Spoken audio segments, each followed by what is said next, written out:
Well, there we go. Hey, gang, how's everybody doing? Apologize for getting started a little bit late. Cresta's going to be joining here in just a second. We were just having a little bit of a technical challenge getting everybody connected. So she's rebooting right now, and I'm just going to go ahead and dig in a little bit. We'll get started today, and then she'll be joining us here in a second. So hope everybody's having a great week, great beginning of a week back there with the gang, the doTERRA gang. We all want to wish Romy and Mark a great time in Jamaica. Evidently, that's where they are. And congratulations to them and everybody who's joined them. And for those who are joining us here, thanks for spending some time with us. This is Curtis Broome. Originally, it was going to be Lisa. We've actually are over here in Asia. There's an event coming up, and so she was going to be hopping on, but was working with some of the preparation folks back in the U.S. until almost 6 a.m. this morning. So as we were approaching 10 a.m., she sent me a message and said, "Can you dig in?" And I said, "Yes, I'll hop in," because I wasn't having to work that late. So it's great to spend some time with you. So we're kind of waiting for Cresta. I'll just kind of dig in with some thoughts that I had, and because I know that she was just having a computer challenge, decided to reboot, and then she'll log in here in a second. And so in fact, it's been an interesting week, or interesting just couple of days here in Asia. We've had the pleasure of having a lot of really good friends with a lot of different companies who, for whatever reason, were just traveling through the area, and had a chance to meet with quite a few of them just to say hello. You know, it's kind of funny. You travel halfway around the world and find out that so do a lot of people, which then really wants to, I think, and particularly given where doTERRA is, I think it gives us an opportunity to talk a little bit about things that Romy and Mark and I have discussed just casually, but things we want you to think about as you look at the tremendous growth of your company and then opportunities that can create for you. And one of the ways you might be able to leverage those opportunities beyond just your local area.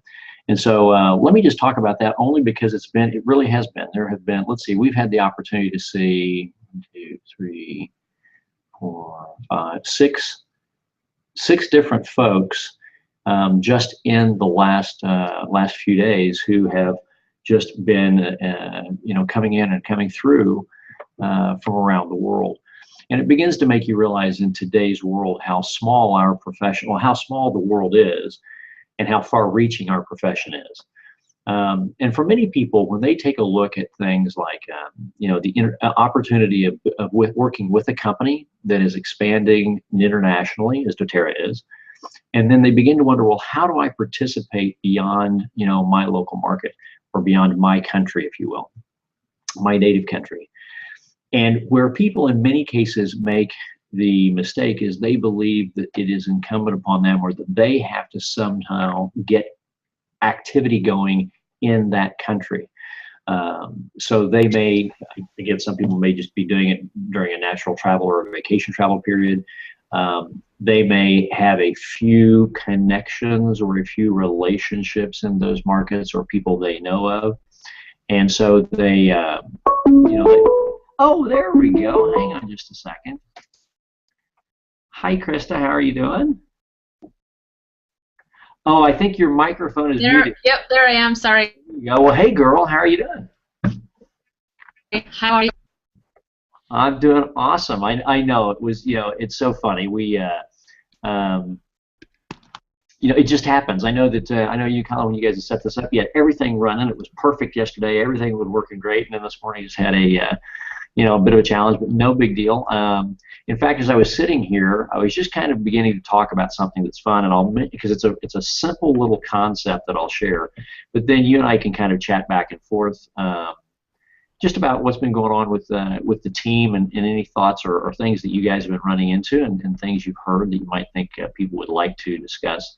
But I'm sitting here in Hong Kong, and it's been really funny. I just mentioned to Lisa, we've got an event coming up into this week, and so she was working with folks back in the U.S. and was up until 6 a.m. and then sent me a message, "Hey, can you do the hangout? Because I'm like imploding," and I didn't fortunately have to be up that late. But in the last few days, it's been amazing.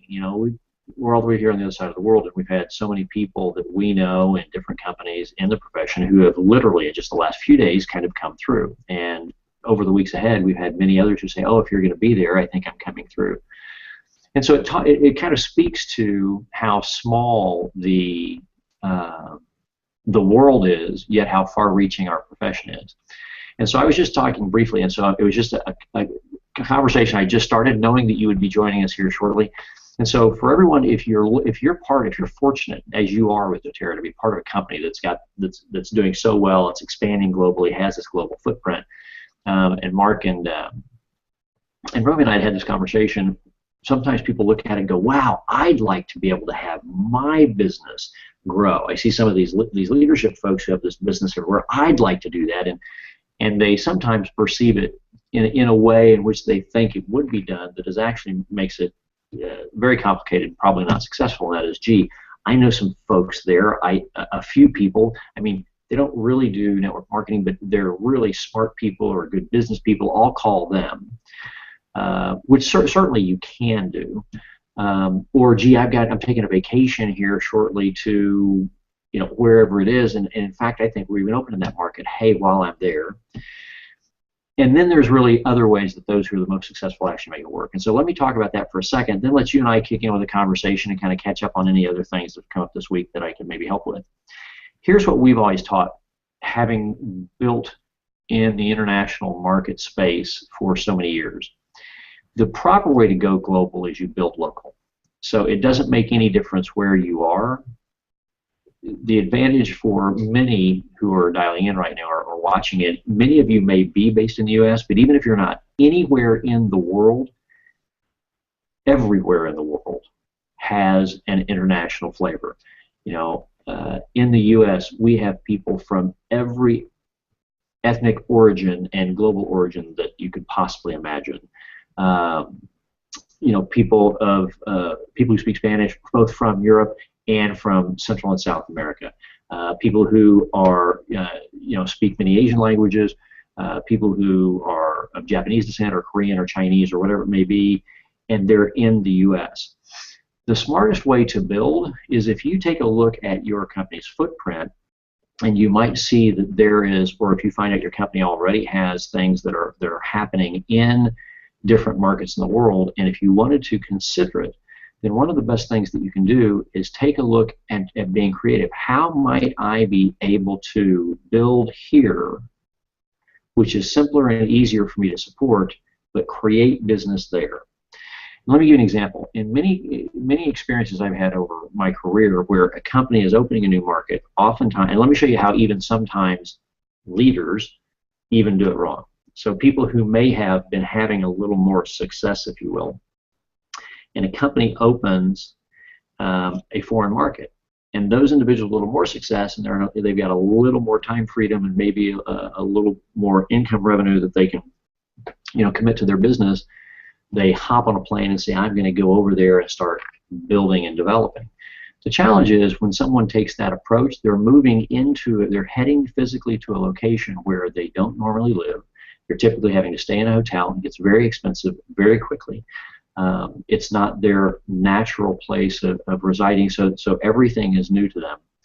And even if they are able to find people or find those who would be excited to join, their ability to remain there in contact and on the ground is very limited.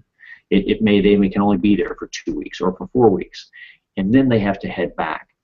And two things can happen. One, if it's if it's an emerging leader, not one of the elite top leadership who has lots of leadership development, structure, then what they've done is they kind of run off from their team momentarily, which is not necessarily as strong as maybe a more complete and more mature and depth of leadership organization. They go to a new area, they're there for a few weeks, they get some people started, they try and train them very intensely real quick, and then they head back. And what's happening is it wasn't strong yet, so they have to get back. Plus it's too expensive. Then the team they just left doesn't really have embedded strength yet, and now you're kind of doing this. You're spending two plates that aren't really working. Let me give you another way to look at it. Your company is opening in the Hong Kong area or in China. How about taking a look at a possibility of how do you build and expand your team into the Chinese community in the U.S.? How about if you are able to find a strategy where, because you are in the U.S., you have extensive leadership support in the U.S., you've got extensive business structure already, even if you're newer in the business in the U.S. You've got your upline leadership, you have hangouts that you can tap into, and conference calls, and you have webinars and all this stuff, and all these events and local meetings in cities all over it's already there. What if you maybe said, well, gee, the only challenge for me is I don't speak that language. I'm not necessarily real familiar with the culture, but I just don't speak the language. And I know doTERRA, I know the business. I could talk the business. I could prospect and present, and I could, have conversations and engage with people and ask questions and learn. I just don't speak the language. What could I do? Well, what if you advertised in a Chinese newspaper in a major market, even if you're not there, looking for someone who's bilingual to assist in a sales expansion possibility, whether it might be a university student. Why? Because bilingual, they're young, they're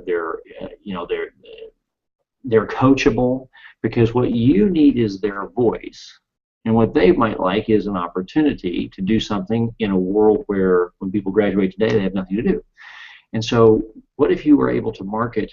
And even if it wasn't the university student, what if you were able to, if you wanted to prospect, what if you prospected through some type of mechanism, even in your local city, if you're in a city that's possible, into a Japanese or a Chinese or a Portuguese, Brazilian, or a Russian-speaking group, if in fact your company has possibility in those markets, or in an Italian, in an Italian group, if you're in parts of Europe where that makes sense.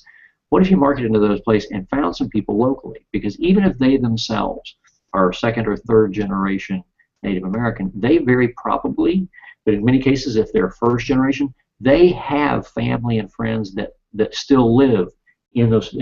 They're new enough here in the United States as the land of where we're just a mixture of the world, quite frankly. Then you have an opportunity to build into a Chinese community in the U.S. Whereas you build that group because it can be supported. If you just had a voice, a mouthpiece at first, or someone, or a stay-at-home Chinese mom who would like something else to do but happens to speak both languages, you prospect that person or you find someone through something that is creative that way, whether it's Facebook groups for communities or whatever it may be that you use as a way just to prospect in a typical, normal way. Bring someone onto your team and then help them develop specifically that ethnic community within the U.S. But what will happen is, as that team, even if it's tiny, 5, 10, eventually 15, 20, you're talking about 20, 15, 20 people, all of whom may immediately have, right then, immediately family relationships in the foreign markets, so that if they chose to go back for a vacation or a couple, they're staying with relatives and their cost is zip. They can stay there longer if they choose. They can go more often if they choose, because their on the ground is cost or exposure is zip. Let me give you an example. Years ago, Lisa ended up with a team that was a very large team throughout Greater China and then throughout Asia. And she did that because when she was building a company, she enrolled someone in Los Angeles, California, who was someone that she had met years before, but who was Taiwanese, Chinese, American now, who had come to America when he was 13 years old. So at that point, he didn't speak any English. So he was Taiwanese, true Taiwanese up to the age of 13, came to the U.S., now in his 40s was, true American and fluent in both languages and in both cultures. And she attracted him into the network marketing company. He built a very successful team in the Chinese ethnic communities in Los Angeles, San Francisco, New York. She didn't speak the language. She'd just occasionally get on conference calls, or she'd be asked to come out to a meeting, and she'd just be translated. She'd talk, somebody else talk, she'd talk, somebody else talk in the U.S. And then it grew up into Canada, where there are heavy Chinese populations in Toronto, Vancouver. And then when the activity got so significant, people there in that ethnic community were already talking to people back in Taiwan to such a great degree, the company went and opened Taiwan. Lisa didn't go. This individual and a ton of his team members, they all went to Taiwan to go back and visit family, and the Taiwan business exploded, all of which was on Lisa's team. It bounced from there over to Hong Kong, from there eventually into mainland China. Lisa didn't actually go visit the activity for about a year or year and a half after it all started. And when she went, it's because it was already a growing team. And the reality is it had nothing really, it wasn't all dependent upon her strength. She tapped into a market built locally where she could give it great support until it was capable of supporting itself, and then off it went. So if doTERRA's in various again Spanish-speaking markets, maybe you look at a technique like that that allows you to market to and build into the Spanish-speaking market in the U.S. and in such a way that they can be supported by the activity that is naturally there, that then they naturally take that activity into that foreign market. You don't go. Hence why we've always said the way to go global is to build local. But you simply do it with very simple, targeted strategies so that you can keep it simple. You can be a pure through and through, English only, you've never left the country, American, yet you can build a global, international team by just thinking a little more creatively. So as I was sitting here and we had so many people literally in just the last 2 or 3 days just come through and that we've met with from around the world, from Europe who have teams over here, from the U.S. who have teams over here, from different parts of the world, and the same thing happens. People who are team members around the world. I thought I'd just mention that because you're with a company that is doing such a great job of international expansion, and it's expanding, and it's doing such a great job of growth and excitement and strength. But as you look at that, it's so for many people, how do I do that? You don't need to worry about that destination. Look at the destination, say, how do I tap into that community here? Because there's not the blessing of being in the U.S. for those who are watching, if you are from the U.S. We are such truly the melting pot, and there is such a diversity of population from all over the world. You can build into anywhere in the world in the U.S. And if you need to, then get together with some friends and find that person and put up a little bit Facebook community in that native language, Portuguese, French, Italian, Russian, Spanish, Chinese, Korean, Japanese, whatever it is. Put together a little bitty information site for your team, and you can get get one of the people who join the team who's 14-year-old kid who has grown up in the U.S. and is both, who can whip together a quick website. In other words, you could build a little mechanism yourself that costs almost nothing, and yet you and your team members could have fun. So all of a sudden, you and your team members are helping to build into those ethnic communities, and then you grow. So anyway, that was just a thought that I'd shared. So just a little bitty, oh wow, I never thought about that. And so, in fact, it was something I shared with Mark and Robbie. Now, you be careful about defocusing what you may already have that is beginning to grow and getting into momentum. Always continue those things, but it's always a thing of, hey, here's something I could do that could work really well, because it doesn't sidetrack my focus way off over here. I'm going to do the same things. I'm just going to find someone who, when I do this, they could be speaking another language and be my voice, who then, along by being my voice one day, can also become as skilled at it as I am. So, or as I grow, they can grow. As I learn, they can learn. And that's how you can then, kind of, again, build global by building local. Go global by building local. So, anyway, that was just a thought I wanted to share. Great to have you here. How's it been going? I know Romy and Mark are down in Jamaica, right? Yeah, they're down in Jamaica, and they keep posting these beach pictures, and of course, all of us that are stuck at home, and especially the cold, are jealous and wishing we were with them. Please stop sending pictures. She posts pictures on Facebook. Miss you so much. Wish you were here. And then it's a gorgeous view of blue ocean. So I'm not sure how friendly that is, and we're gonna have a chat about that. Was it an award trip just for them, or was it a company reward trip? It's the annual incentive trip that everyone has the opportunity to earn, and so they've gone a couple of years in a row now, and last year was Mexico, so this year it was Jamaica, and from what I'm hearing, there are 700 doTERRists over there right now, so it's a pretty cool. So right now, everybody's oiled up. The aches and pains are leaving. People are loving the experience, and the Jamaicans are loving that you guys are so successful. That's great. Well, that's awesome. 700. Wow, what a great trip. Yeah, Yeah, super fun deal. And then, you know, they're a part of the Healing Hands Foundation, so I know that they're going to be doing some charity work with them while they're there. And then, from what I've heard, also there is one of the ginger growers is there, so they'll be able to go and help plant ginger, and kind of see right from the beginning what it takes to grow a plant, right, and that will end up as one of our essential oils. So it's very cool. Oh, that's awesome. I mean, that's just, and that's I guess that's one of the other things that is when it's so much a part of what we do in our profession, and so many people when they're new to it, their belief is, well, it's just about a product or it's just about making money. When the reality is, it really is about helping people learn that you can think a little bigger than you've ever thought, and you can, as a result, experience things you never dreamed you'd experience. Therefore, Yeah.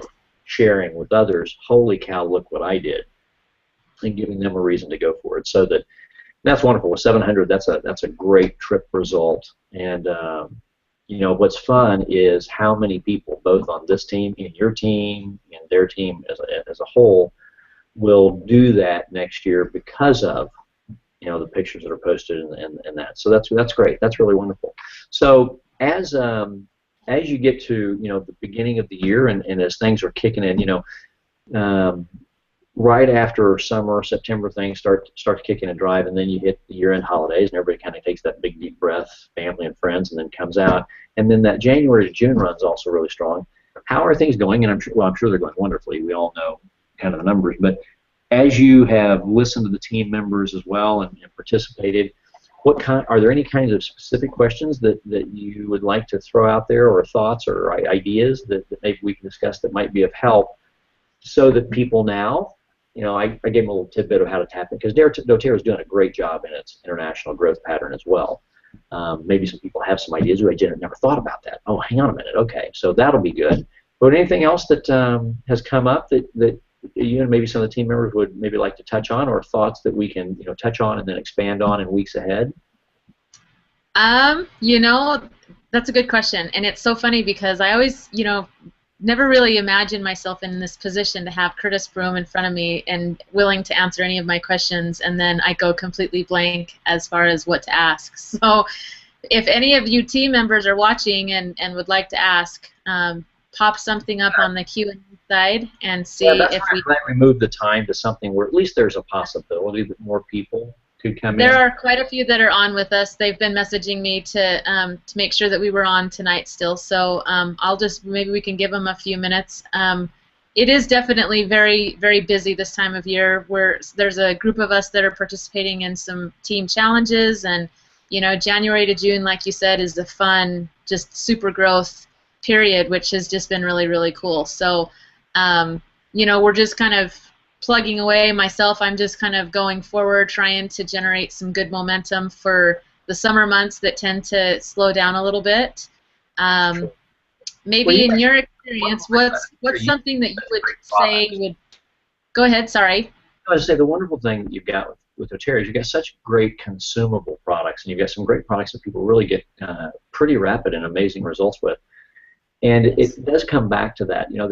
There's two mindsets, but I think they're really one. It's the realization there's only a few things that we do, and there are very simple processes we follow in order to do it. We're a product of the product. That's the smart thing. We share our products with others. We share the opportunity with others, and we teach others how to give product, share the opportunity, share the product, and share the opportunity. And that's really it. Now, how we do it is very simple.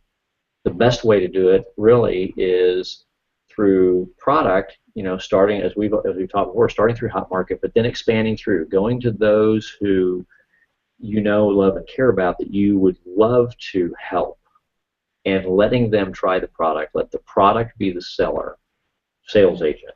You be the marketing try agent. I'd like you to try something. Here's what it costs. Here's how it works. I'd like you to try it. Do it for a month. Tell me what you think. And that's that's the greatest way to begin that initial collection of customers. Follow up with those who consume the product. Be a good support. Make sure Sorry, we just had kind of not really a question, but a comment come through, and it's hysterical. Corinna, thank you very much. That I can't wait to the opportunity after I give this little explanation to talk about the folks in the sun. Anyway, yeah, by the way, Corinna, I agree. You know, the serious people, they're here. They're here right now. They're here. They're working. They're focused. Those are the dedicated ones, and then there's the other ones in Jamaica. No, anyway, the Corinna pops up. Thanks for doing this while our lame people are soaking up the sun. Yes, exactly. There's the dedicated folks led by Krista here and all of you, and then there's the other one. But if as you, I love when you say, you know, I'm really focused on developing the business, maintaining and growing momentum. If you break it down and keep it very simple, and say, look, these are the only things. I'm using the product. I've got that one taken care of. I need to share the product. What's the best way to do that? Let the product do the work. I do the exposure. So let me expose you to something that I think would be of great benefit to you. You know, why don't you try it for 30 days? It's really very inexpensive. Here's all the costs, da-da-da. You know, how are things in your life? If there is one thing physically in your life, or, you know, whatever that, based on your product lineup that you feel comfortable with, that if you could blink your eye and bam, make it great, what would that be? If I have a possible solution to that desire to blink your eye, would you be willing to try it for a month? Great. Here's what it is. It's this. Here's what it costs. Let me get it to you. Try it for a month. Let's talk. That's a simple approach so that people can get people, because that's all we do in our business. We market and we get people to try the product. We don't sell them a product. They don't become a customer until they I'm going to promise my sister so I can do this. That's correct. Yes. See, that's what I love about Romy and Mark. They are the ultimate, well, shoot, if they can do it. And so that's why they're great leadership. Lead by example. But that's an easy way to share the product and help that expanding customer base, consumer base. The other thing about it, it's a great way to prepare yourself for leadership by being able to share with those who are new or those who want to be product focused. Well, let me share with you the way that works to do it in the simplest, the least uncomfortable, the most comfortable way, and quite frankly, the most natural way, and the one that over time will get you the best results. Here's how you do it. So that's great. And then the prospecting side is very simple. It's about focusing on other people, the conversations about them, the connection with them, the questions you ask of them, listing the information they share. And you know, for some people, even if there are longer-term relationships, if you've not been in touch with them for a while, sometimes what's important is building the connection in the relationship. And that may take a couple of conversations. If it's been 10 years since you spoke to somebody. Hey, I know I haven't spoken in 10 years, but Chris, let me show you something that'll make me some money. Probably not so much. And so I think if everybody will just keep it simple, and they'll think about those things, and then I think you're going to be in a great position to continue that momentum in a way that is duplicable. Now, Michelle Ward just popped in. Hey, Michelle, how are you doing? What do you say to downline educators who all of a sudden let life get in the way? Now, let me ask you this, and then Michelle, I may have you just type a little bit more. When you say downline educators, are you really talking about people in your group, in your downline, who have a tendency, when you say educators, is it that who let life get in the way? Were they engaged? Were they? Give me a little bit more as to when they say they let life get in the way, meaning, well, the kid got sick, or I had to run off. That's going to happen for everybody. But what do you say? I want to make sure that I understand when you say downline educators exactly what you're talking about, because it sounds like a really interesting question that is probably something a lot of people run into. So give me a little bit more of who the educator is and what their situation is, and I'll try and help you with that one here in a second. And by the way, you're not, gee whiz, I'm on this thing with Curtis Brent. Look, you're on this thing with a guy who sucked terribly at this profession for 2 years, and if I hadn't found somebody smart I finally was willing to listen to, I'd have quit 24 years ago. So I'm just not really that bright a guy. I finally stopped being stupid. I stopped being as stupid. I'm still there's a lot. The day we all stop learning is the day we pretty much died in the profession. Just somebody needs to throw us in a box, put the dirt on it, call it even. So we are all students still. I mean, I learn massively ongoing. So don't think that. Okay, got it. Michelle, I just saw your reply, so now I understand what you're saying, and I know exactly what you're talking about. But so don't think about it like that. We are all in a position where the longer we engage and the more aggressively we engage, the more committed we are to the engagement, the more we are naturally going to learn. The more we go to every single event, and we spend as much time as we can meeting everybody we can who is at the event, beyond just those who are standing on stage, and we just sit there and like robots take notes. But we engage in the event. We engage with others. We learn through. And we toughen up at an event where, yeah, we got up at 7 o'clock in the morning, but we're still there at 3 o'clock, and we still got 2 days left. Why? Because I've been standing in the hallways, or I've been down by sitting in the lobby with a group of people that gathered around and just kept talking, and the magic you can learn, meeting after meeting. That the more we're learning for the purpose of being able to educate later.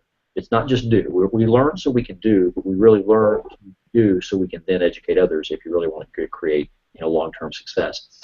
And so what you're doing, what everybody's doing here is exactly on point. Let me do this real quick. I don't know if Krista, you see it, but Michelle came back, and here we go. So what do you do with people when her comment was, what do you say to downline, folks? Let's just kind of call them educators, but folks who all of a sudden they let life get in the way. And when I asked her to expand, what she said was, they were engaged, so they were probably heavily, or at least pretty significant.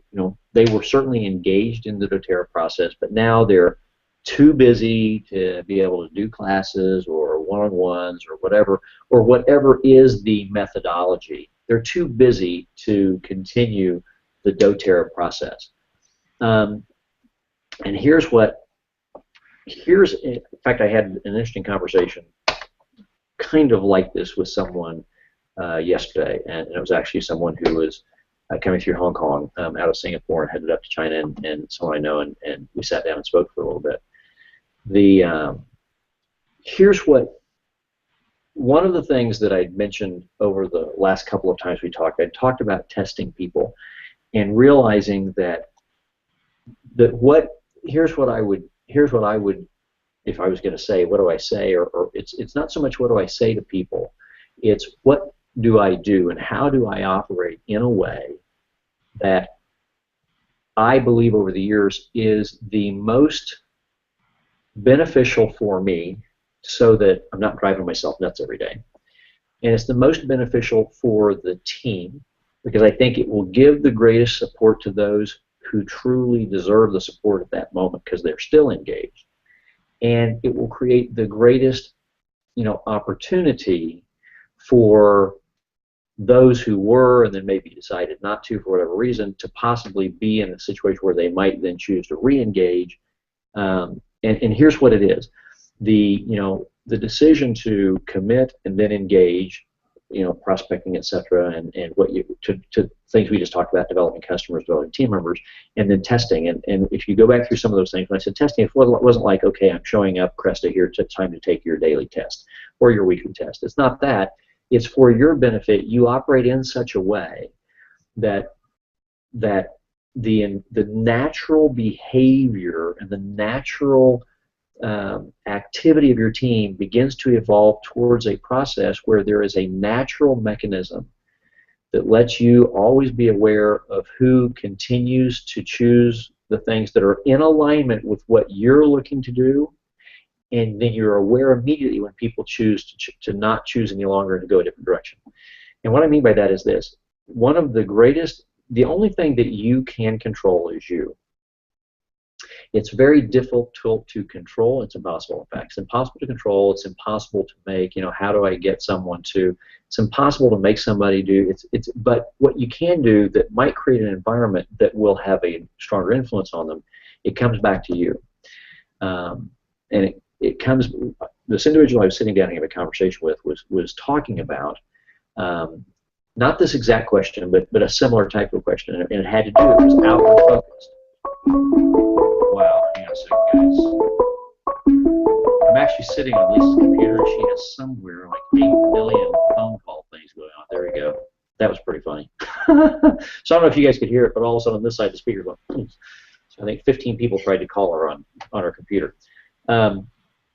What happened is that he said, you know, what is the best way that I can? And I said, the best way you can is first to become so certain in your decision of who you are in the doTERRA environment, who you are in your commitment to where you are going in doTERRA, that people around you feel it. It's not something that you have to say to them. It's the way you talk, the way your presence, the caliber, the tone in your voice, the firmness. It's kind of like I sit down with a friend and I have a casual conversation at a table, but then my child is getting a little out of line, and I stop and I say, Billy, right now, listen to me. There's a thing when you're in that control, and you don't even have to be that outward about it, but there's a thing, and when you have that, it's about expectation. And so where it often happens is where I finally started having great success is when I became so certain, because this is who I am, it's what I'm going to do, there's nothing that's going to stop me. I mean, nothing, and there's no one, and it's not happening, and I'm going all the way.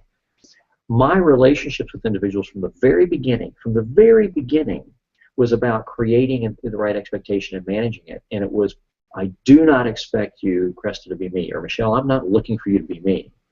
What I want you to know is that here's what I have chosen, and here's how I will operate, and I want to help you be and do whatever it is that you want to be. What you're doing is you're setting a very clear process and interaction, and people will engage and then disengage. That's a process. The question is this: when they engaged, did they themselves truly become, what are those first things? A product of the product. Did they truly engage with the product, number one? Number two, the question is, if they choose to disengage from business building, are they continuing to engage as a product consumer? Did they truly become that product? Do they truly believe in it? So if they're no longer going to do classes or one-on-ones, they're no longer going to expand their team, are they a distribution and consumption point of product, which is what you get paid on? You get paid on the volume activity. Because the thing to keep in mind, a majority, and Lisa's done these trainings before, and if you go back and look through them, a majority of people within 90 to 120 days are going to revert back to that which they really, truly, most likely were when they first started, which in most cases is someone who heard the product story, got excited about the product story, heard there was also a possibility to do things more than just, you know, alter the impact in their personal life, the quality of product. So for a moment, they engaged in this team building process to some degree, but at the end of the 100 most people are going to end up back there. See, the way to look at it is if you look at elite top earners, they represent maybe 1% and of their team, but they are the top earners because of the 99% who are there, who are not performing like that, but they are truly rock solid product consumers. At which point, if someone reaches, that's what I said is, where you will get people possibly to engage longer is many people in the world are uncertain, they're looking for someone who is. And if you become that absolute beacon of light, that certainty, and you are leading the pack, more people will follow longer. More people will follow longer, but still, most people will follow and then stop down the path of the business side. The question is, did you retain them on the consumer side? Because at the very least, that's how you build that 98, 99%. Because if you look, even if doTERRA looks at their numbers, if any company looks at their numbers, the vast majority of people are wholesale identified because they filled out a distributor app, consumer product buying consumers. That's all they are. They're really customers who get a wholesale price. That's what most people are.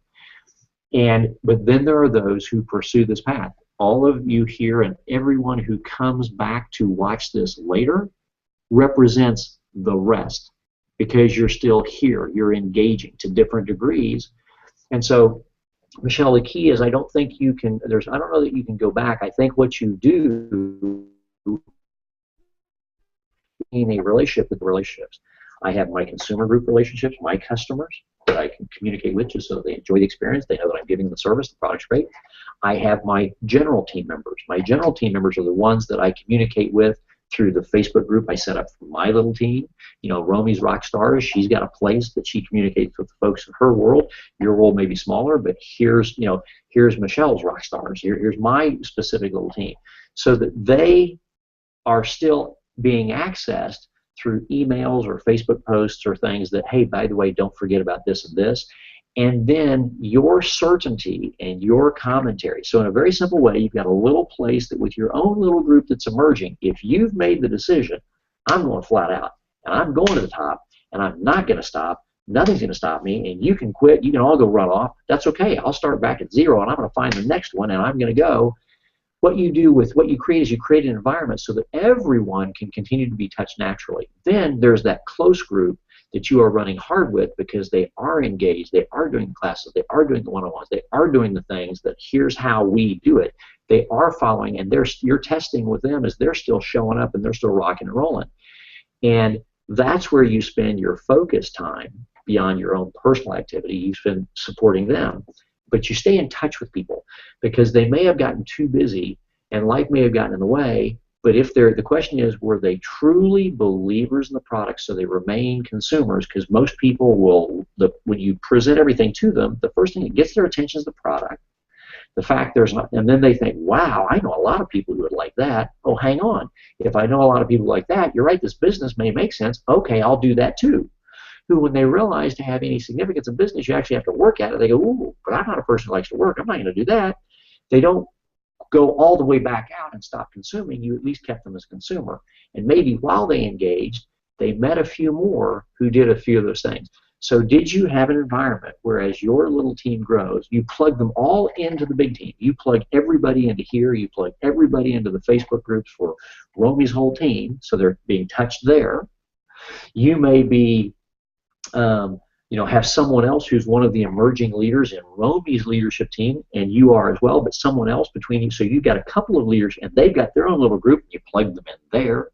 Why? Just so people realize, wow, this is a family. There's a lot of stuff going on. So in a natural way, without a lot of effort on your part, they're getting touched. If they choose to delete themselves from the group and leave, okay, I guess they left. They still could consume. But if there are all these mechanisms, because your mindset is, when we get you started, here are the things I want you to tap into.